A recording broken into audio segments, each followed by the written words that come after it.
welcome back to Real Girl Talk Podcast Radio. I am your host, Sherry Ricard. I'm an author, speaker, business leader, and adversity recovery expert, bringing you inspiring guests, business, and lifestyle tips to help you create a beautiful life, and always committed to keeping it real. Now let's dive in. The loss of a loved one is a nearly universal emotional crisis. Unprocessed grief and painful feelings can be buried, leaving you to feel numb. But there is hope.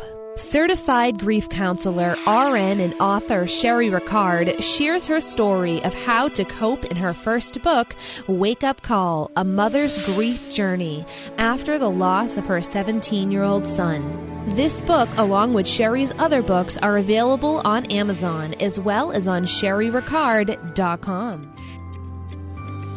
Today's episode is sponsored by Create Your Life, a 30-day devotional and lifestyle workbook for women who want to live an intentional life, equipped, empowered, and anointed. This workbook is filled with powerful scriptures, thought-provoking journal exercises, and a daily dose of inspiration. It gives you the tools you need to create a vision for your life, while guiding you through a daily writing, leading you to focus on areas in your life that need spiritual growth and personal development. You can get Create Your Life, a 30-day devotional and lifestyle workbook on Amazon, or you can go to sherryricard.com. Hello, beauties. It's me, Sherry. Welcome back for another episode of Real Girl Talk Podcast Radio Show. It's great to be with you. Before we get started, I want to do a shout out to Real Christine O.D., who gave me a 5-star rating and review on Apple Podcast. She said, Sherry is a fantastic storyteller and interviewer. She has a lovely way of making guests feel comfortable, sharing their stories, and providing value to every single listener. Thank you so much, Christine. That is a very, very sweet review. Thank you guys, because you know ratings and reviews are so important and so appreciated. And if you feel like sharing some love with me today, just jump over to Apple Podcast, click the 5 stars, write a quick review, and I would like to share it on my social media and give a shout out to you on a future episode. So it is time now to introduce my powerhouse guest, Apollonia Ponti. She is a certified coach, speaker, expert that specializes in coaching men in dating and relationships. During her early days, starting at 10 years old, she would wonder why Disney movies were so much different than her real life of divorced parents, constantly fighting for custody and arguing every time they spoke. Apollonia used her past to fuel her purpose, and with over 350,000 subscribers on her YouTube, wow, and over 20 million views, she has a successful podcast called The Female Algorithm and a website that generates over 300,000 visits a month. Good morning to you, Apollonia. How are you? And welcome. Thank you so much for having me. And I am wonderful. I love you. I love your energy. And I'm so excited to spread some wisdom and motivate your ladies and give you some feedback on the insides of usually the men that I work with. Yeah, we need to know some of the insides. And I'll tell you, like we were chatting before, I think so many times we want men to understand us, but in actuality, it's a two-way street, and we really need to understand men and where they're coming from and their thought processes. There was a comedian, what's his name? Jeff Foxworthy, that said, men are super easy. They just really like shiny things and boobs. And I don't believe that that's true, although I'm sure that they do like their can of beer and their shiny boats and women, but there's a little more, and I know they're a little deeper than that. So talk to us a little bit about who you work with and what we can as women be enlightened to with the men that you work with in relationships and dating.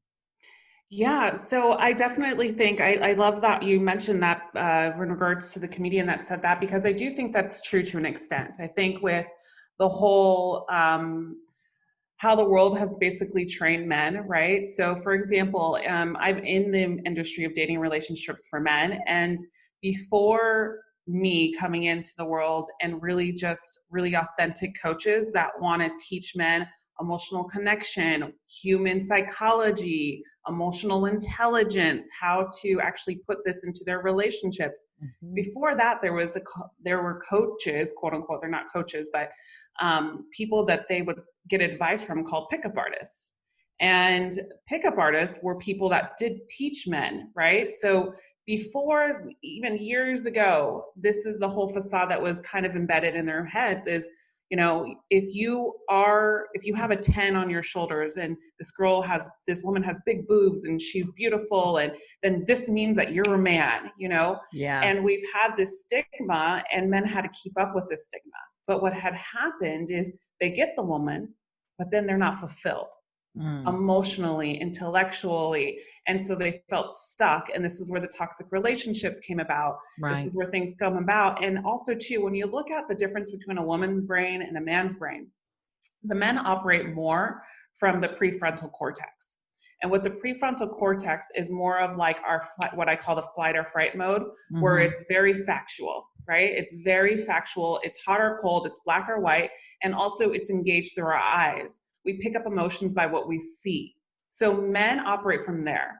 Women mostly operate from the amygdala, and that is the intuitive, right? How we feel, the security. So if we understand the two difference of this is most important when we think about a man and how he interacts with women. But here's the thing.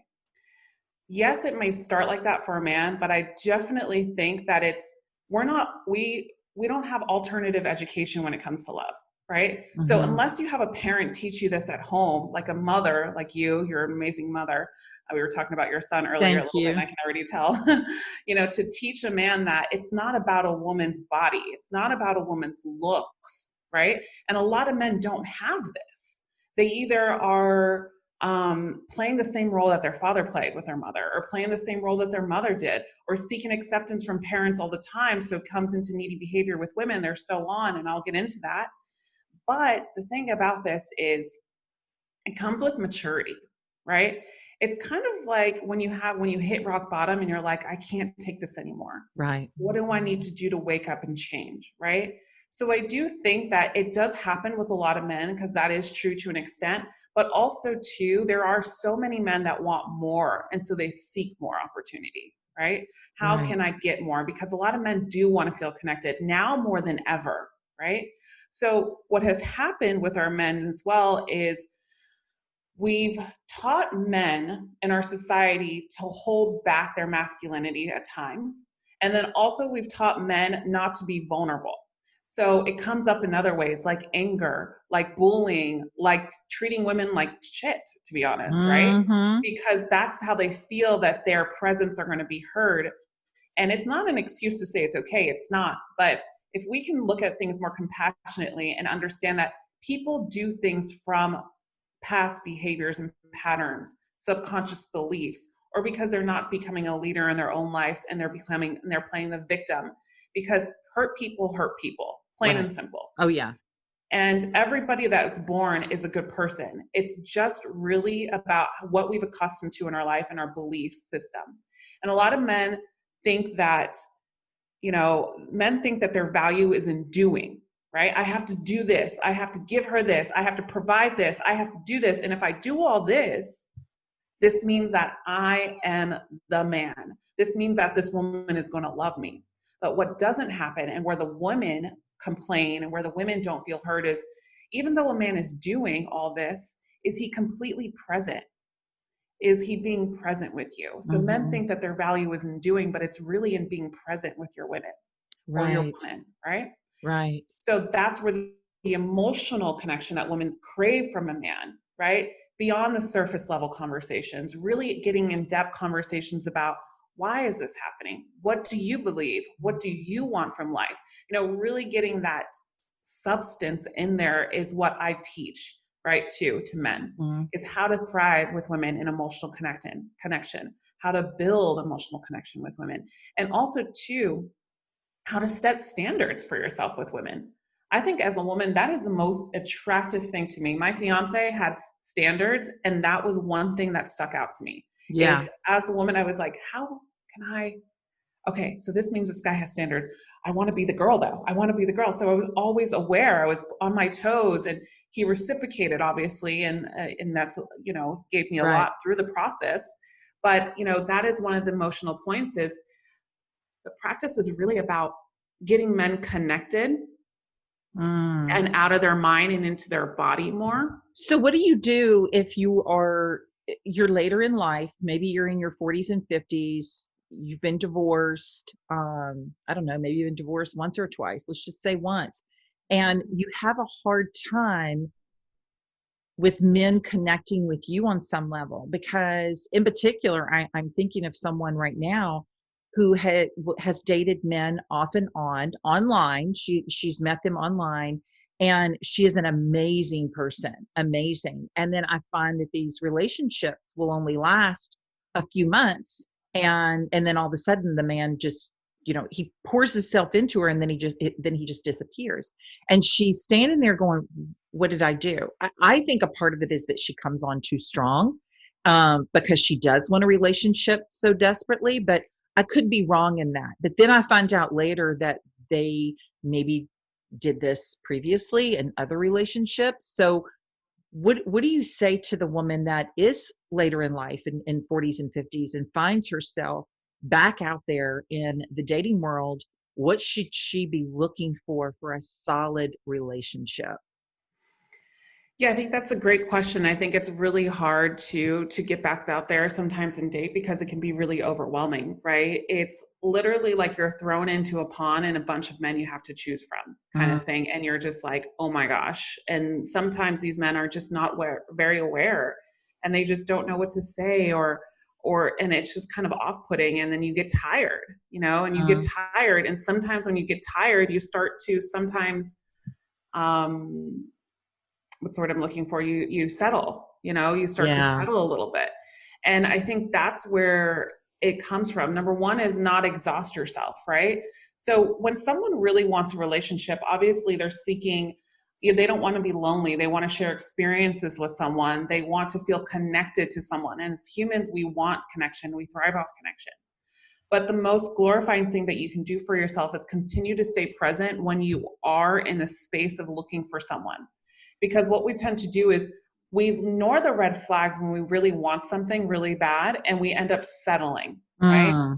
So, and then also too, when we want something so bad, we tend to not only ignore red flags, but we tend to overgive, and we tend to overly do things, let's just say, and it doesn't give an opportunity for a man to show up for you, right? That's good. And that's where the feminine lies. And the feminine lies in receiving. Let the man somewhat do, and then you receive, that is, and that's so true. important. That's true in relationships and marriage. Now that you're saying that, if you think about it, if we tend to, as women, want to nurture and care for, and we're the ones that a lot of times we will try to make our man's life a little easier and run to the dry cleaners, and if we're able, then we'll even though we work too, we'll try to get home a little early, or maybe have dinner done, and we do all of these extra things. But are we allowing them to show up for us, or are we doing so much that they don't have time to do for us? And so then we get frustrated and resentful that it's a one-way street. Exactly. Yeah, exactly. And that's the thing is, like, as women, especially a woman that's really self-aware of herself and wants something, she goes after it, right? Especially in our world today, we have a lot of women that are just, rising up and being incredible.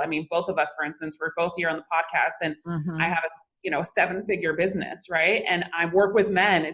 If I can do this, anybody can, Right. do what and follow their passions and dreams. And that comes with a sense of independency and strong will and going after what you want. Right. But what we do is we take that energy and we sometimes put it in relationships too. And so what happens with a man is, if we do that with men, it doesn't give them the opportunity to show up consciously and subconsciously. Mark my word, men want to work for a woman. They do. And they will, but they also want to be rewarded, right? So for example, if a man comes to your office that you're dating and brings you lunch, let him, and thank him for it. a week later say, what really stood out to me was the fact that you went out there out of your busy day and you brought me lunch. Those things is what really matters to me. Thank you for doing that. Yeah. Right? Because men get such an emotional reaction and feel gratified when we give them a sense of validation through our words as women.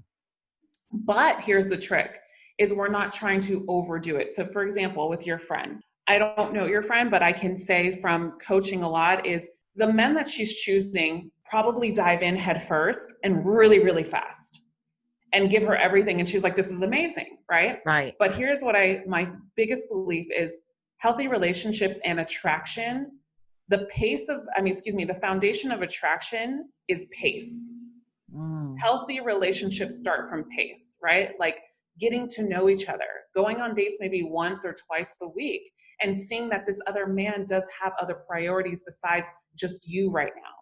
Because typically what happens is someone tries to be in a relationship quickly with us means that they're running from something, running from a feeling, running from an ex-divorce, running from something that they feel an emptiness inside. And then once they receive it and they know they have it, they run away. It's called avoidant attachment style. Oh, wow. Yeah, I see that. I actually see exactly what you're saying with this friend. Now, too, I unfortunately have known people that have been in relationships. I'm thinking of one in particular that have been in a long time marriage, not just a relationship. And from the outside, everything looks great. So what would make someone in a good marriage or a stable foundation marriage, good home, great children, what would make a man seek another woman outside of a relationship other than sex? Yeah, I love that. That's such an amazing question. I'll be honest. I know the 100% fact on this. And I say this with all my heart. It is not to say that this is okay, but it's because of the fact that he feels like he's not good enough for her. Right? I've heard that before. Yep. So meaning he doesn't get the attention from her. The minute men are, they say they're so easy, but they really are. Like they just want to feel wanted. Like they want to feel needed because that's a masculine presence. They want to feel that a woman needs them. And that's why we're living in a society where we have the Me Too Act, we have the feminist movement, that we have so much. And now men are feeling like they're not needed. Right? Yeah.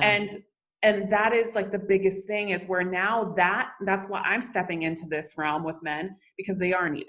And the thing about that is we have to understand as a woman where a man has the essence. And when I was talking to Elena Cardone about this, we talked about this, is we have to understand not every man has the same place that he does in Bill's relationship or Bob's relationship or Dylan's relationship.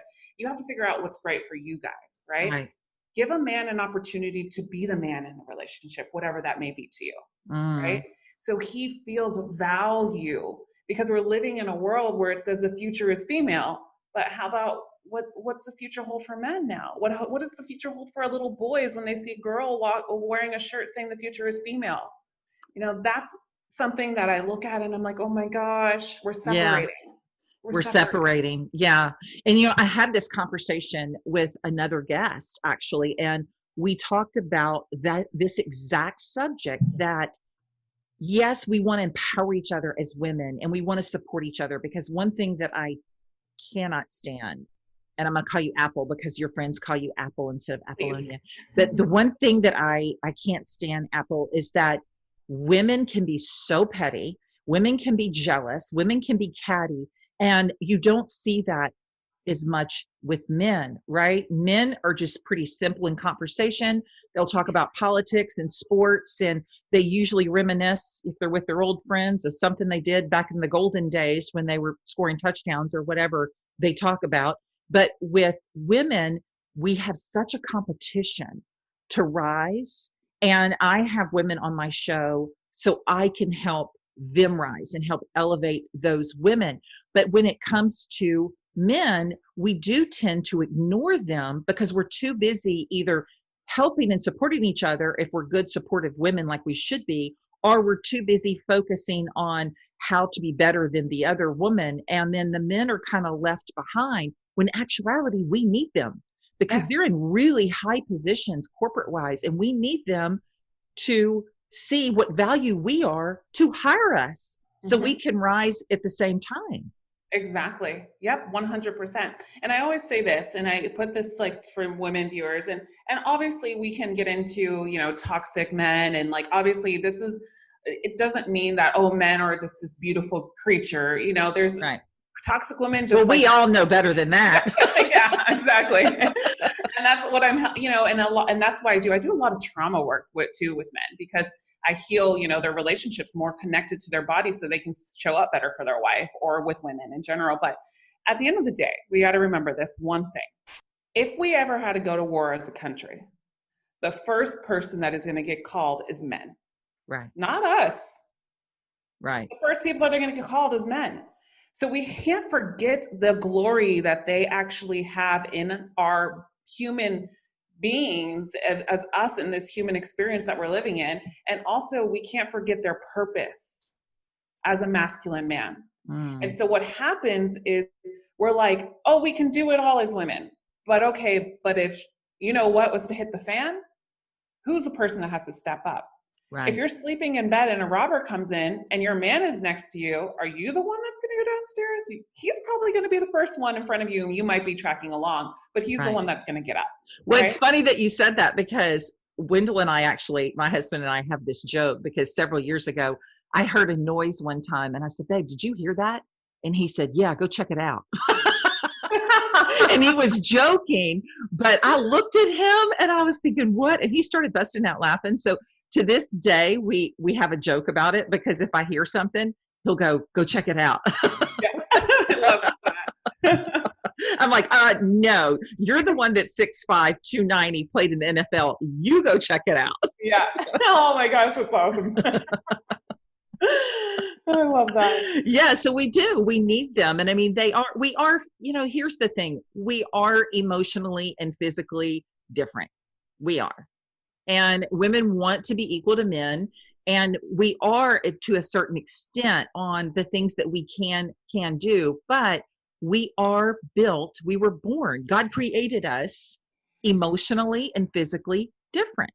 Yes. And they think about things differently. Just like you said, they need to feel needed. They need to be validated. And although women do that too, a lot of I think the way I am, like our home, for example, I believe a home is an extension of a woman, because when your home is in order and you want to make sure everything is good with your family, that fulfills you.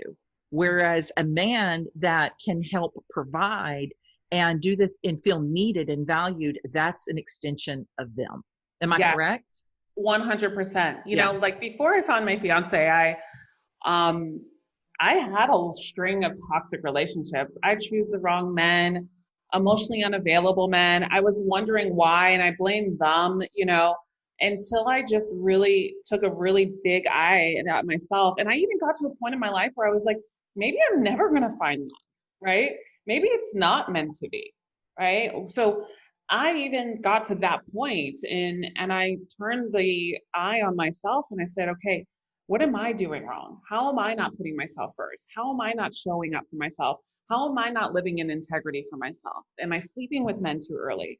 Am I trying to use my looks to get a sense of validation for them?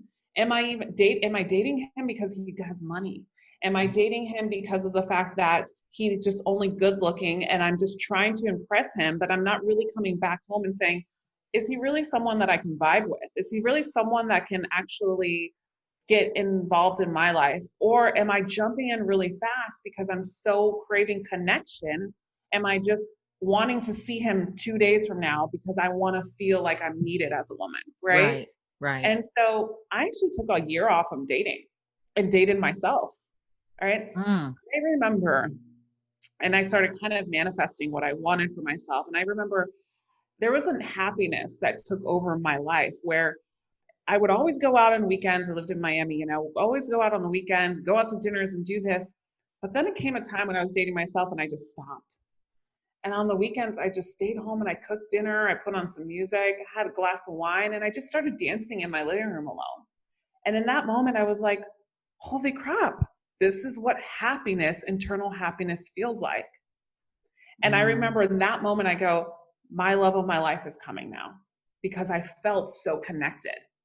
Right. But I had to cry. I had to do trauma work. I mean, I had anxiety attacks. I woke up at 4 a.m. straight for 21 days to do a meditation. I journaled for an hour after every meditation because I needed something more in my life. So I created the discipline. I showed up for myself, right?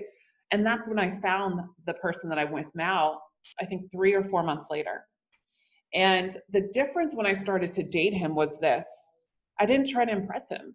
And he also took things one step at a time. It's like I attracted something on a higher vibrational level for myself. Right. Before, I wasn't attracting that. I was attracting lower vibrational people that were not in my spectrum of where I should have been, right? Right. So that's how that happened for me. And I think that also too, for ladies that are listening and seeking love, the best advice that I can give you is create boundaries within yourself, right? Create boundaries within yourself and really look at what makes you feel good and make a list.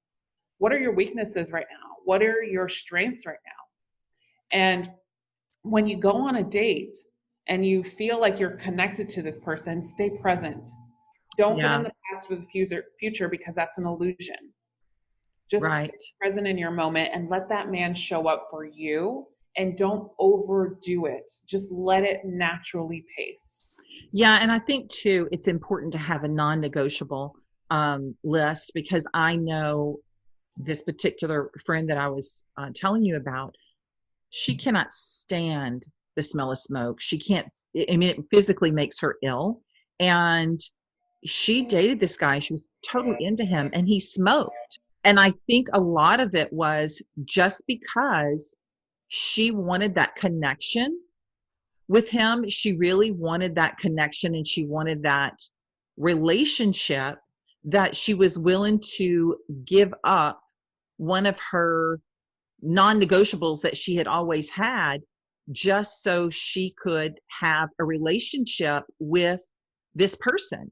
And I knew when I saw him with cigarettes, I thought, what is she doing? But she wanted that relationship so badly that she went against her list of non-negotiables and started dating a guy that smoked cigarettes. So do you think that going into a relationship, we should have that list of, hey, you're going to be a Christian, for instance. I'm not going to date anyone that doesn't have a relationship with God. I'm not going to date anyone that has an alcohol issue. I'm not going to date anyone. Some women say I'm not going to date anyone with children, and that's going to limit the pool, especially if you're in your 40s and 50s, right? So do you think that we should have the non-negotiables, or do you think that we should, I don't want to say lower our standards. Do you think that we should take that off the board and get to know that person? Yes, 100%. So the non-negotiables is something I also teach men, as well as women should have this. I call it your internal compass. Okay. Because you have to be guided. You know, if we don't, or our responsibility is not to date blindly, right?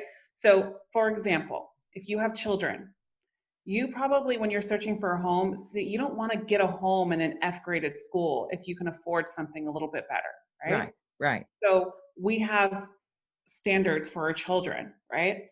We have standards for ourselves when it comes to our employees, coworkers, the job that we fix, how much we feel like we should be getting paid. There's negotiation, right? The food that we put into our body, you know, that's all in us. But what happens is when it's really about ourselves and who we choose, we tend to forget that. I say internal compass is exactly what you need, because then you're not dating blindly. And then you're not trying to convince yourself later on why you fell in love with this person and now it's not working, right? And then what we're doing is it's not like we're wasting our time, because I do feel like everything is a lesson, but also we're spending more time dating the wrong person than we are opening up the opportunity for the right one to come in.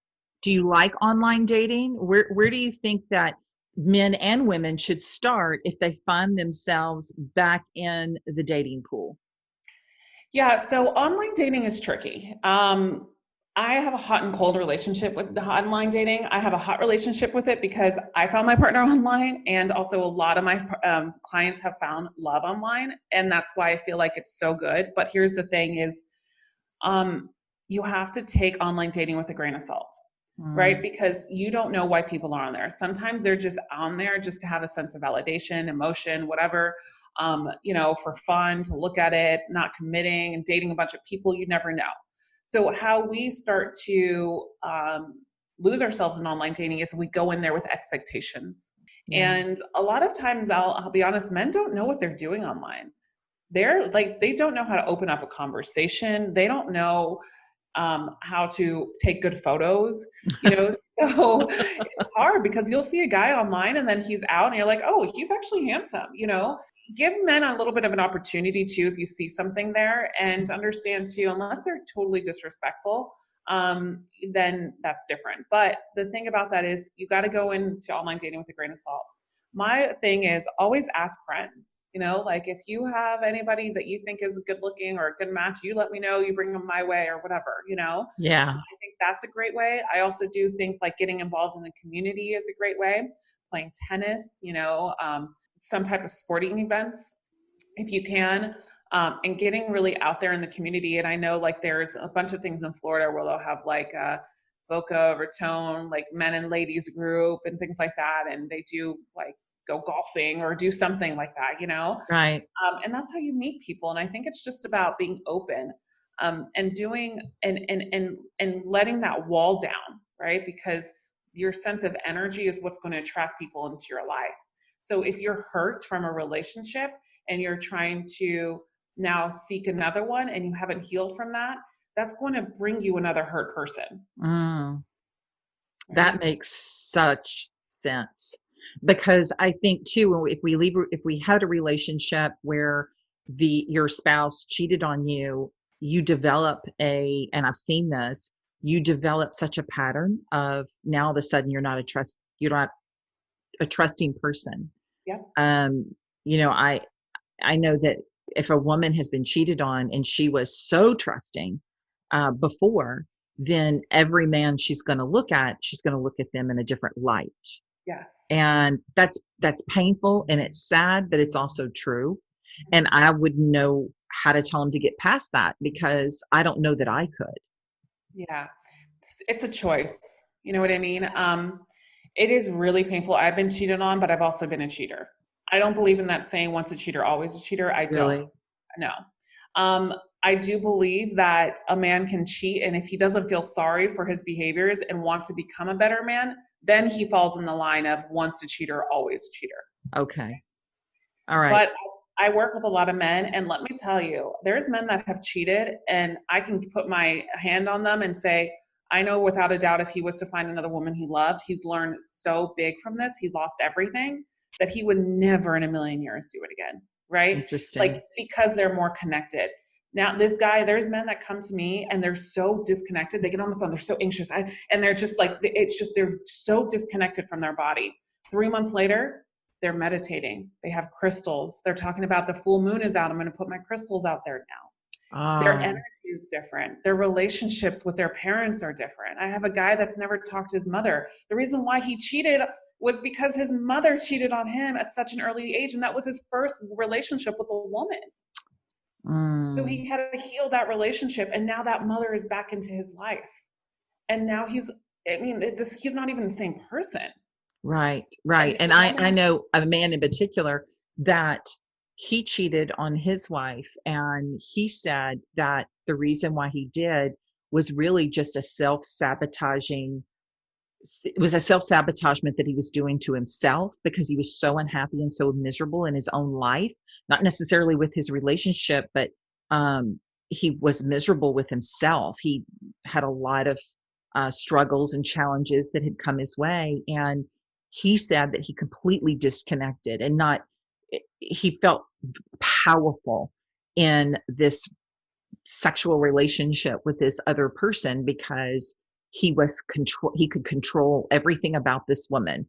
And he even felt bad that he took advantage of that particular woman, on top of the fact that that his wife found out about it, but he also felt horrible that he manipulated this other woman to just really be a sexual partner for him, is all that she was. But he said it was self-sabotaging. However, his wife didn't buy that. And unfortunately, the relationship went south. And and that's too bad, because they were actually a good couple. Do you think that that's even possible for a man to disconnect so much, even though he says he loves his wife, to actually cheat on his wife? 100%. People cheat because they're escaping their own reality. Typically, people don't cheat because of the other person. It has nothing to do with cheating. Men cheat because they want to feel a sense of pride and validation, or run away from something that they feel unhappy about within themselves, right? Particularly, that's the reason why they cheat. People cheat to escape their own reality. And it's really not about, oh, I don't love my wife, or I don't love my girlfriend. They just have a false idea of what love is, because they don't love themselves. And that's the reason why they cheat. I do think that also too, women cheat as well. And typically women cheat because emotionally they're not feeling connected to their person. Right. So cheating happens because an emotional connection happens, right? I'm not saying that is worse, or the men cheating is worse, but if we look at it with a perspective of, a bird's eye perspective, men cheat because they're just not feeling like they are happy within themselves, and they're escaping their own reality. Right. And I do think that it's also too really important to understand that, it's a choice that in a couple, if you want to choose to forgive your partner, it takes time. It's not easy. It's a commitment. But also I've seen couples flourish after something like this being done. I have too. Yeah. So what do you think about, give us a couple of tips, because I know we could talk about relationships all day long. What are some tips for men and women actually going into the dating world, or maybe they're already in the dating world and they haven't found the right person? What should we be looking for? Yeah, so I think with women, I'll start first, and I'm going to give you the insights of what happens with my men. But I think with women, start off and figure out what it is that you want from a man. Start off and figure out what it is that you want from a man. Also, too, if a man has cheated on you in the past and we're still kind of mad about that and angry about that, I've seen a lot of men, good men, be attracted and really want to settle down with a woman, but the woman continues to push them away because she's scared that she's going to be cheated on. And he loses himself in chasing her, or he loses interest in her. So my biggest opportunity for people and women in general, and just men too, is understand that, we can always play a victim. Everything, all of us have had some type of trauma in our lives, and it's about a shift in perspective, right? In life, we have to trust the process. We have to trust the unknown, right? I don't know if I'm going to be married in 10, 20 years. And if I'm not, that's going to hurt like hell. But guess what? I know that there's something better. There's a better plan if that was to happen for me, right? Because life is about the unknown. We don't know a lot of stuff. Like, look what we're going through right now. We don't know what's going to happen in the future. We don't know when we're going to die, right? So that's the biggest lesson, is just trusting that unknown and knowing, okay, I will pick, and trusting yourself to pick the right person, right? And doing those things. So what is maybe some of the red flags that you probably ignored for the person that did cheat on you? Did he have a loving relationship with his mother? And if he didn't, did he do the work to overcome this? And if he didn't, then maybe this is something you need to talk to him about, right? So kind of having those conversations and really getting clear on what it is that you want from a man. And also to taking your time. Men want to nurture, yes, but they don't want someone that's going to go all in and put their deck on the line. They want someone that they can work for. And when they put in the work, they receive a thank you. I really like when you do this. Is there anything that you need from me too? They like a woman that is so in tune, but they also got to work for her a little bit, right? Because she has standards for herself. Right. Same vice versa for a man. And understand too, women out there, it takes a lot of balls for a guy to approach a woman in a coffee shop just to say hello. Men have so much fear of rejection. That is the number one fear for men, is rejection and coming off as a needy man. And so that's why they hide their feelings sometimes. And as women, if we show them that they can open up to us, I can guarantee you are going to ace men. But if a man picks you up and you're not attracted to him, just thank him for even having the balls to come up to you. Because what happens is it can get in the way of that man approaching a woman that may have an opportunity with him. Oh, that's good advice. And so that's another thing too. And for the ladies also too, don't give up on love. Really don't. If you need to take a break, date yourself, right? Have fun with yourself. Look at the relationships in yourself. How are we acting? Are we inside victim mentality or are we outside of victim mentality now? Yes. And so for men, what I've noticed too, and this is a little bit of insight, so listen up, ladies. Men love the women that they have to chase, plain and simple. They love the women that they somewhat have to chase. And doesn't mean that it's an unhealthy thing. It's just human psychology. We always want what we can't have type of thing sometimes, right? If you have a Porsche or an SU or CRV in front of you, which one do you want more? Probably the Porsche, because it's a man, it's more beautiful, it's luxurious, it's authentic, right? So you create that as well as a woman, right? So that, and take it step by step. Let the man have an opportunity to show up. Don't question. If a man does not show up for you, this means that he probably isn't that interested. Don't make any assumptions that he may be or excuses. Let him show up, because he will over time. Men also have a fear of being needy.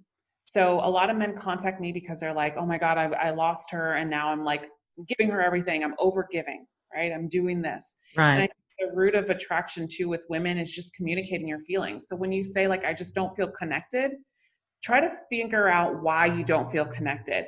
Because a man comes to me and is like, I don't feel connected. What does that even mean? Like, what do you mean she doesn't feel connected? Right. So we can actually give details beyond the scope of how we think, and ask ourselves, why am I not feeling connected? What do I need from him in my relationship? Then I think this is how you can kind of connect in your relationship more and make communication really the all-time key. Oh gosh, that is such good advice. I know there's some women out there right now taking notes fast. They're going to have to replay this episode over and over just to catch everything that you told us. Thank you so much, Apollonia. I love that you came on the show.